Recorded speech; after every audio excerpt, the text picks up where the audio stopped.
ꯑꯍꯥꯟꯕꯃꯛꯇꯗ Meerel Gi Mingselna mayambu ikoknona taramno oksari mayanggi mafamda khudol tamjanabagidamak ngasi Thabatongi manga suba sarukto puduna laksari wari asi kari oirakpa kari thorakpa haibado hauzik mayam punna wari asi taminaraka khangminarasi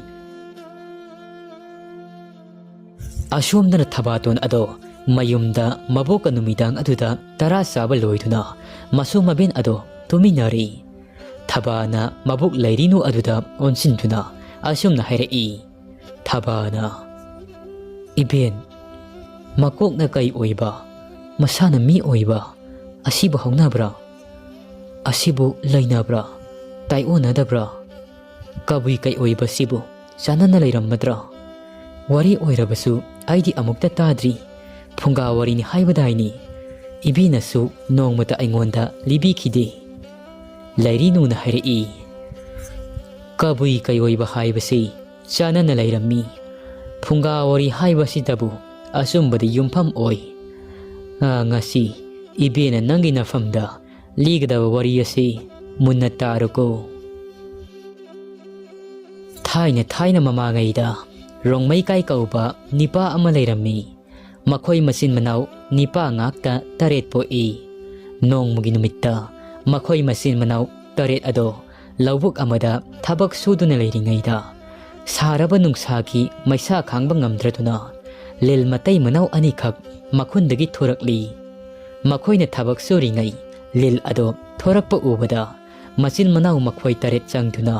lel ado hanaba thaurang tawri lel amom adudi sienma nanghodraduna masil manau nipa taret adugi makutta thawai thari adubu lillaba adudi mafam adu thadoktuna chatkhri makhoi nipa taret aduna lil ado matuk khairaga thongduna sasi hainari masin manau atai aduna thabak soringai rongmai kaigi mafamda chaba thaknaba sinba langbugi thodangdo sinarammi rongmai kaina len ado matup taret kaklaga isingda samthoklugi samlugi haithuna khong amada chatli madugi asingba tanja aduda ngasai senkhiba lellaba ado langsi kauba u amagi mana ama heklaga matup taret tan thoklaba magi nupi len adugi manak tamna purakli hek purakpaga lellaba aduna maya aduda sikthuna purakliba langsi mana aduna matup taret thokna thamliba lil amom adugi mathakta langsi mana ado hek thambaga lil amom adugi matup taret tana khairuraba lil ado amatta oina samjinnakhri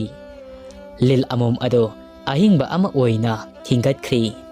aduga lil matai mana hounatuna mafam adu thadoktuna sienkhri tanja aduda ising sokpa halakpa oibana rongmai kai ado tauribasing adu ngasaidagi marum amadagi lona urammi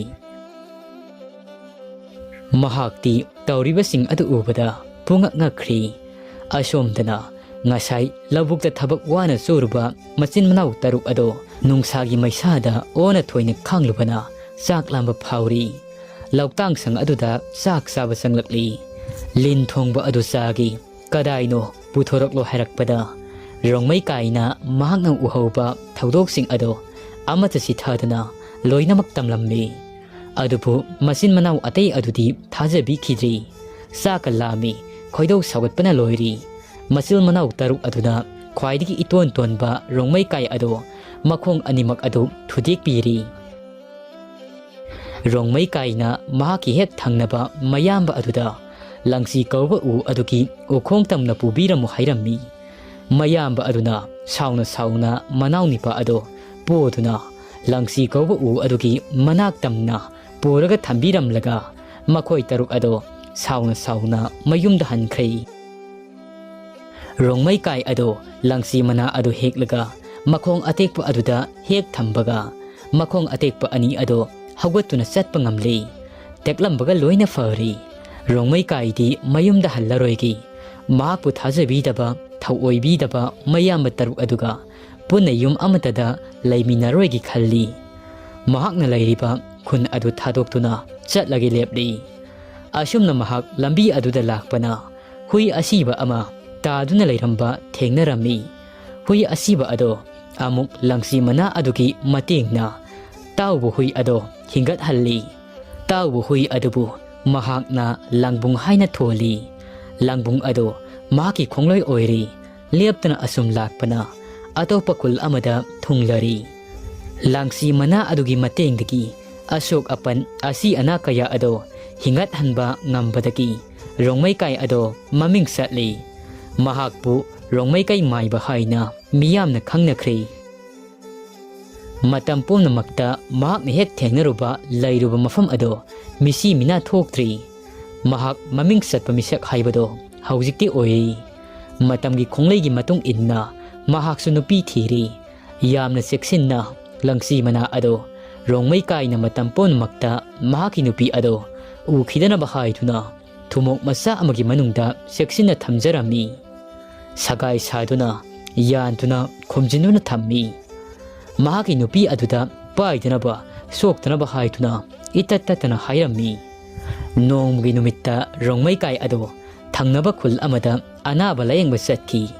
महाकी हुई लांगबुंगसु इनख्रे मतम अदुदा महाकी नुपीना थुमोक मसा अदुगी मनुंगदा करी यावगे हाइथुना येंगनिंगबा फावरदुना सगाई अदुदगी लंगसी यावबा थुमोक अदो थांगदरकली मनम यामना नमथीबा हिंगाई मनम ओइ करी ओइ नंबा मनम अमा मंगोंदा फावबा हौरकलम्मी महाकसु खंगली मपुरोइबना सेक्सिना थमलिबा पोट असी हांगदोक्तुना येंगददी येंगलगी ngaingamdraba aduda mahakna thumok masa adu hangdoktuna yenglubada patha pumtharaba langsi mana adu oiramdi chuja ika ka aduna suja ka ba adu fanaba haiduna mana yawba thumok adu nungsada phawdokli adumna nungsa aduda phawdokpa aduda numit amadi tha kauba laina atiyadagi yengtharakpada ori matam aduda numit tha ani adu wa tanakhri karigumba langsi mana asina tekta kaida lairabadi taibang pana sida misi mina thoklaroi sanga amata siraroi asiba haibasi laitaba sungyabak yadabanina midagi hauraga sanga magi saising lay saising adu fawbada taibang pana sida taibang khuntokpu yawgadabani adubu rongmai kaina tawribasi yamna lali matang saringe sida langsi mana asi manghandaba yadi haituna numitha ani ado haunatuna malem leida kumlaklei aduga thumok adu puraga setkhri rongmai kain halaklaga mahaki thumok ado lairamdraba aduda numitha anina puduna setkhri haituna mahaki nupi aduna pau tamba taraga mahaki nupi ado mahakna sauningman khiduna higok thokoi phudatli mahaki haijaba mahai sijinnatuna rongmai kai ado nongdol atia adu tamna numitha ani adu unanaba chatki khalli maram asina atia tamna kanaba kairak ama sade yadre khalli maram asi laibana rongmai kaina taibang mi da nattana sa usek pumba adu kauraga kairak sanaba haijrami adubu mahakna kauriba sa usek taibang mi sing ado makhoi gi marakta kaksing di kaubiramdri kaksing sing adu makhoi bu rongmai kaina kaubidaba aduda asawbana maram oiraga mahaki thabak thauram sing aduda ayet papirage khalli asumna sanga usep taibang mi mayam aduna kairak saba ado atya yaugadaba khuduk amata mangairi khuduk ama adusu uchinna sinna saba loikhri ihan hana mahaki tawbui langbung ado nongdol atya tamna kahalli mahaki hui adudi atya tamna kakhatkhri adubu rongmai kaidi kairak ado he kakhatpaga kairak adugi manungdagi yam khraba kaksen mayam ama sangtuna u adu sathokli kairak adu tektuna malem naida rongmai kai adu tarakli rongmai kai na khunja sing amadi sa useng mayam adugi mathakta makhoina section dabadagi kairak adu tektuna malem naida tarakli bani haituna maral sirammi ningba kai badagi rongmai kai adu afataba mai ba haibada oiri mahaki tawbu hui langbung sukainari malem laida hui ado kumak pa yadri langbung hui ado su asawbana maram oi numitha ani ado mayada ummi maram asi laibana kabui singna numitha anigi graha lakpa uraga si lapung taw asi haiduna numit yengaga lauriba ado maram asi laibagini adubu rongmai kai haujikti mahak afataba thabak ngak tawgi lepli mahaki nupi khunja sing sa usek punamak ado mahaki mamitta yeknaba ngakta oina uri nongmugi numitta rongmai kai lai fataba kaya khoirambadagi soikhibana kai onkhri makokna kai oiba masana mi oiba taumi kaibu kai oiba kaigi makok pankhibana mahak taibang mi oibagi sajat lisat ado loinamak kausilakli saying sabat taibang sahaibado mahak oikhri au ba sarak tamtuna jamjakhraba khunja kayagi thawai ado lauki taibang mirakta laiba yadratuna singnung manung amadi surungda laiba taki miyoi kaya ama sarak tamtuna surung manung aduda pusintuna mahakna saki miyoi kayagi punsi ado longki ꯑꯩꯈꯣꯏꯅ ꯄꯥꯝ ꯊꯥꯔꯤꯕ ꯀꯣꯝꯂꯥ ꯊꯥꯔꯤꯕ ꯑꯗꯣꯝꯗ ꯂꯣꯛ ꯃꯆꯥ ꯑꯃ ꯂꯩ ꯂꯣꯛ ꯑꯗꯨꯒꯤ ꯃꯅꯨꯡꯗ ꯃꯍꯥꯛꯀꯤ ꯁꯨꯔꯨꯡ ꯂꯩꯌꯦ ꯁꯤꯕ ꯅꯥꯏꯗ꯭ꯔꯕ ꯀꯕꯨꯏ ꯀꯩꯑꯣꯏꯕꯅꯤ ꯉꯁꯥꯏꯗꯒꯤ ꯊꯕꯥꯇꯣꯟꯗꯤ ꯃꯕꯣꯛꯅ ꯂꯤꯔꯤꯕ ꯋꯥꯔꯤꯁꯤꯡ ꯑꯗꯣ ꯇꯁꯦꯡꯅ ꯃꯅꯥꯀꯣꯡ ꯊꯥꯡꯒꯠꯇꯨꯅ ꯊꯋꯥꯏ ꯌꯥꯎꯅ ꯇꯥꯔꯤ ꯊꯕꯥꯇꯣꯟ ꯑꯗꯣ ꯃꯕꯣꯛꯅ ꯁꯨꯔꯨꯡ ꯄꯜꯂꯛꯄ ꯑꯗꯨꯗ ꯅꯣꯡꯃ ꯃꯍꯥꯛꯅ ꯀꯣꯝꯂꯥ ꯍꯦꯛꯄ ꯆꯠꯄꯗ soitana lok masa amada tasinkhibagi thengnarakpa surung ado ningsinglai surung adugi manungda yamkhraba saru sayang mayam ama leiba ado ningsinglakli lairinuna amuk makha tarakli ibingi thaba surung adugi manungda thong ama pali thong adugi manungda taibang pan ama taumi kabui kai oiba adugi laiye thong adu hangdoknaba wahai ama lei siklili haiba wahai asi hairabadi surung adugi manungda leiriba thong ado masa mathanta hangdoksarei manglam chatta khunja kaya ama makhutta thangten kuchu khulai kaya paiduna kabui kai oiba adubu hatki haiduna siklili haiba wahai singasi sijinna duna surung adugi manungda paliba thong ado hangdoktuna mahaki taibang pan aduda sanglaga mahakbu hatnaba thaurang tawkhibani adubu kabui kai oiba dugi makutta thawai thakiba ngaktani mahakbu kanana hatpa ngamkhidri Thabaton mabengi wasingdu tabada hena thawai wari mabensu wari likhai liramnaga tumthakhri waraduna Thabaton adudi tumthaba yaramdi wakhal mayam makhallori janana kullasida kabui kai oiba laklabadi kamdauba ngaihaki matung Thabaton ado tumthanaba asuki matik kanna themi adubu uchinna chinna tumthakhri hek tumthabaga mahak mang amamangi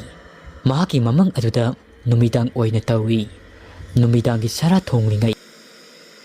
khun aduda mikap mirau kholtana thalli Thabana ibin kaidaw yaurabano asuk yamna mapalasida kapna laungnabagi makhol taribasibo lairinuna ibin mapalda thoklaga yenglukhigi Thabana thokinu ibin mikap mirau kholtana thalli maikai khudimak nilli phatanungda thoklabadi kamdawgani ibin Thabatonna ibin ngaikho thokinu lairinu khamba yada kaidaw yaurabano haiduna mamang thong ado hangdoktuna yengi thong ado hangdok lubada khunja mayam ado kaiduna seli nupi angang mafam marang amata khangdri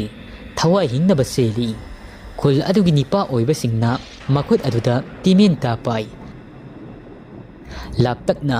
kai taret aduna mang tharaga kabui kai oiba aduna tung inarakliba saktam sing adu uri kai taret aduna chongsin tuna chamlaba khunja sing ado sarak tamba horakli kai sing adugi makhyata khunja mayam adugi thawai mangli ta pai bani pa sing aduna kai sing ado hatpa ngamdi mabok thokiba aduda thabasu sakum aduda leiba yadrina mapal senthorakli tawramliba matau sing adu ubada mahakti kibana loiri mahaki minmang maktada kabui kai oiba amadi adopa kai taret aduna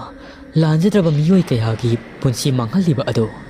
Kaising adu masu mabena lepliba maikei adu tamna phan launa songsilakli. Aduga mabel lairinu ki ngaksam aduda kai aduna lai. Khudak aduda mabel lairinu adu thawai thakri.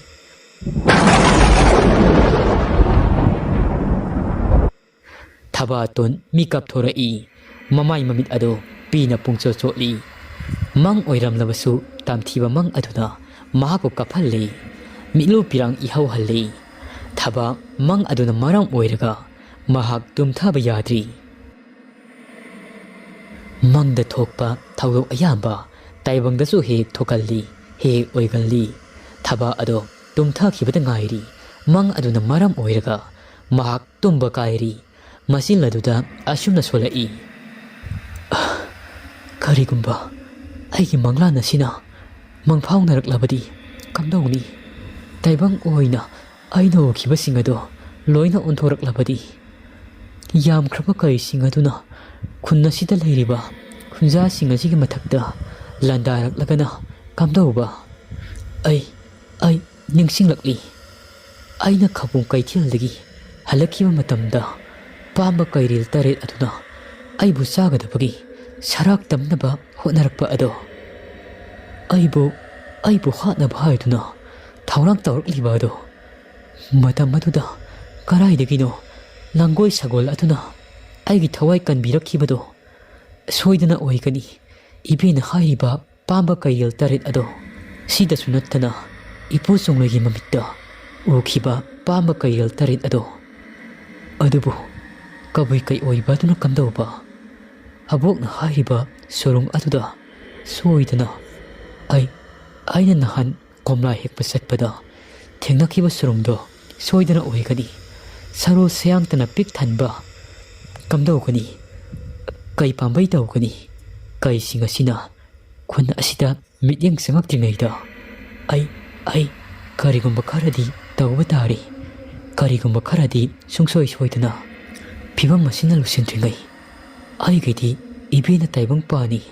Iben yaudana ai hingba ngamloi kaidawnungda.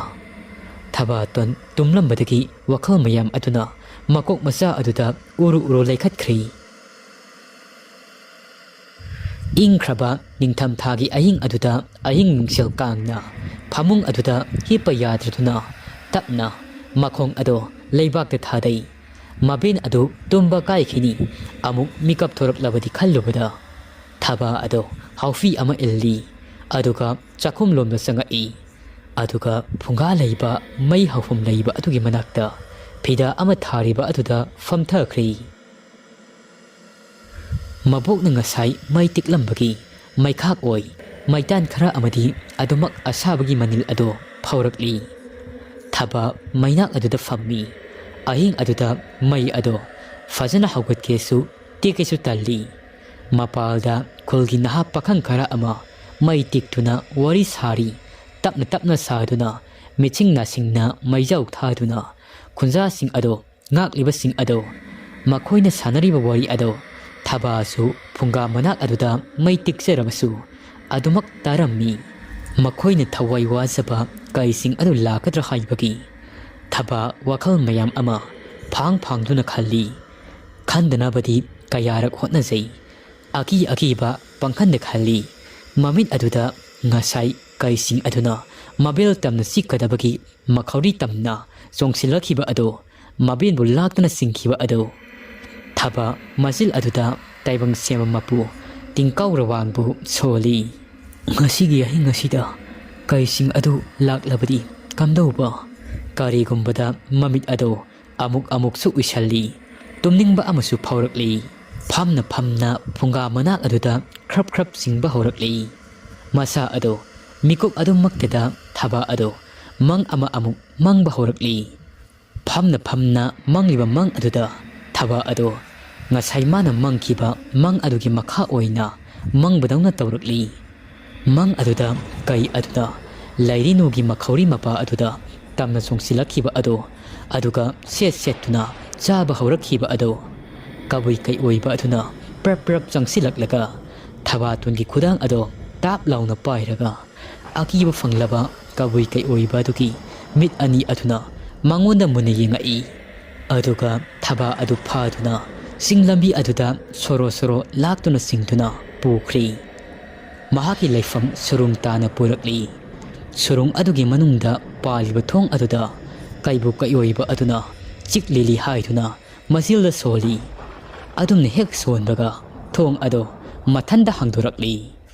Thaba ꯃꯆꯤꯜ ꯑꯗꯨꯗ ꯑꯁꯨꯝꯅ ꯁꯣꯜꯂꯤ ꯑꯩꯕꯨ ꯊꯥꯗꯣꯛꯑꯣ ꯀꯔꯤꯒꯤꯅꯣ ꯅꯪꯅ ꯑꯩꯕꯨ ꯃꯐꯝ ꯑꯁꯤ ꯇꯥꯅ ꯐꯥꯗꯨꯅ ꯄꯨꯔꯛꯂꯤꯕ ꯅꯪꯅ ꯃꯤꯅꯨꯡꯁꯤ ꯂꯩꯇꯅ ꯈꯨꯟꯖꯥꯁꯤꯡ ꯑꯗꯨꯕꯨ ꯇꯝꯊꯤꯅ ꯍꯥꯠꯄꯒꯨꯝꯅ ꯑꯩꯕꯨꯁꯨ ꯍꯥꯠꯇꯣꯛꯄꯤꯔꯣ ꯀꯔꯤꯒꯤꯅꯣ ꯅꯪꯅ ꯑꯩꯕꯨ ꯍꯥꯠꯇ꯭ꯔꯤꯕ ꯍꯥꯠꯂꯣ ꯁꯍꯤꯡ ꯆꯥꯕ ꯃꯤꯀꯨꯞ ꯑꯃ ꯐꯥꯎꯕ ꯑꯩ ꯄꯟꯊꯥꯗꯨꯅ ꯍꯤꯡꯅꯤꯡꯗ꯭ꯔꯤ ꯅꯇꯤꯛ ꯅꯊꯧꯅꯥ ꯂꯩ ꯍꯥꯏꯗꯨꯅꯁꯨ ꯄꯥꯡꯒꯟ ꯁꯣꯟꯕꯤ ꯑꯩꯒꯤ ꯈꯨꯠꯁꯤ ꯄꯨꯟꯁꯤꯜꯂꯤꯕꯁꯤ ꯊꯥꯗꯣꯛꯎ ꯄꯥꯡꯒꯟ ꯁꯣꯟꯅ ꯅꯪꯅ ꯎꯔꯤꯕ ꯑꯗꯣ ꯑꯩꯒꯤ ꯈꯨꯠꯁꯤ ꯊꯥꯗꯣꯛꯄ ꯃꯤꯀꯨꯞ ꯑꯗꯨꯗ ꯑꯩ ꯅꯪꯕꯨ ꯀꯩꯗꯧꯔꯛꯀꯦ ꯍꯥꯏꯕꯗꯣ ꯅꯪ ꯌꯦꯡꯉꯣ ꯅꯃꯤꯠꯇꯦꯠꯅ ꯌꯦꯡꯉꯣ